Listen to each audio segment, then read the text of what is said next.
Hello mga bebs, mapagpalang linggo sa inyong lahat at ito ang kaganapan buong maghapon ngayong linggo. At ihahatid nga muna namin si Junakis sa kanyang work at yung isang si Junakis naman ay day off ngayon.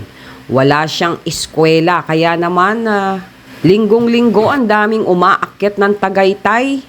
Kaya naman nag-shortcut kami pero itong shortcut na ito ay long cut ito mga bebs dahil bypass road ang aming dinaanan kanina at lulusot ka rito sa may Ewan ko Street. Nakalimutan ko na ang daanang ito pero usually dito kami dumadaan mga bebs.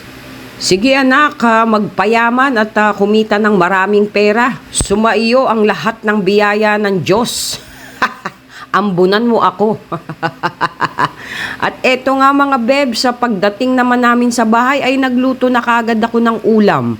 Ang menu namin for today is nilagang buto-buto ng babi. Dahil maulan, kaya yan ang naisip ko para makahigop ng mainit na sabaw.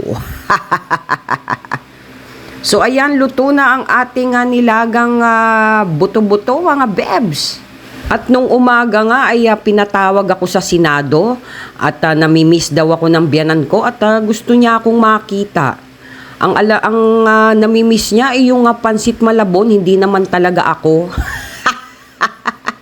Dahil kada pupunta ako ay lagi ako may dalang pansit malabon dahil nagustuhan niya yung lasa nung dinala ko ang pansit malabon na yan. Dahil malasa at very traditional ang style ng pansit malabon na yan mga bebs. Kaya naman noon ay naging paborito na niya.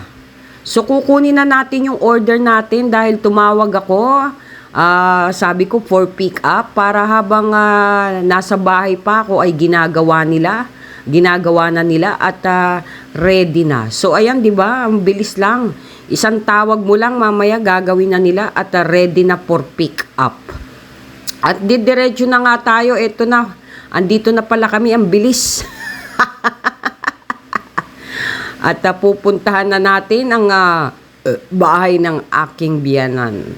At yung huling pagkikita nga namin ay yung nagkita-kita kami doon sa Naga, Peña, Francia. At nung kami nga ay dumating, meron namang uuwi na. At yung huling punta nga namin dito noon ay August mga bebs. So ngayon lang ulit kami makakabisita. So ayan, ang linis, hindi magulo yung bahay. Organize lahat.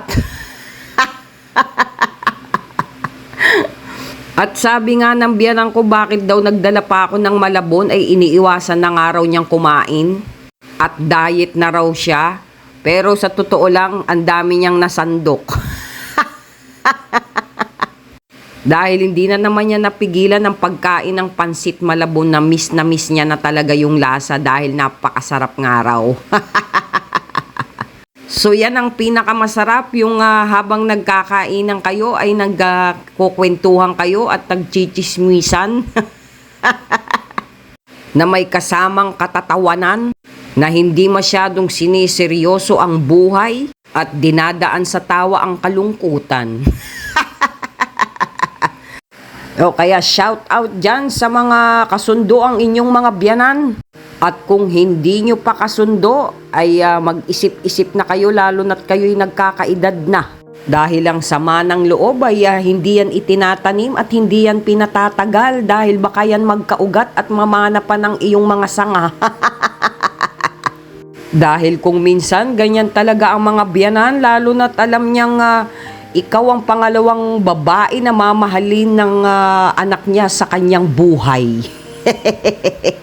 Pero kung ikaw ay marunong manimbang at nakakaunawa sa damdamin nila ay maiintindihan mo kung bakit ganun ang saloobin nila dahil sila ang magulang. Hindi mo na maiaalis na pag pumasok ka sa isang relasyon, alam mo na may magulang ang mapapangasawa mo.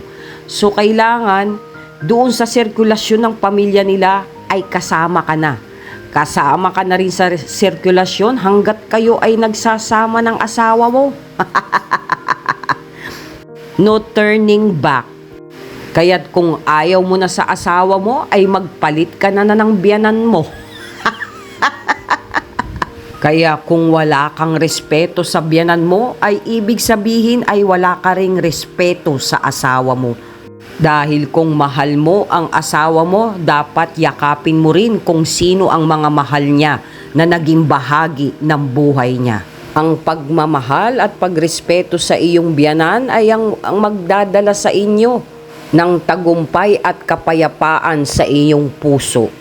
Kaya tandaan mo na ang asawa mo ay ang bunga ng iyong mga biyanan. Kung wala sila, wala rin yung asawa mo. Ano yan, utot? Biglang sumulpot sa mundo? Ano yan, pagbukas mo ng kaldero, tao na? So yun lang mga beb, sumayin nyo ang kapayapaan ng gabi at ang mahimbing na tulog. Good night! Mwah!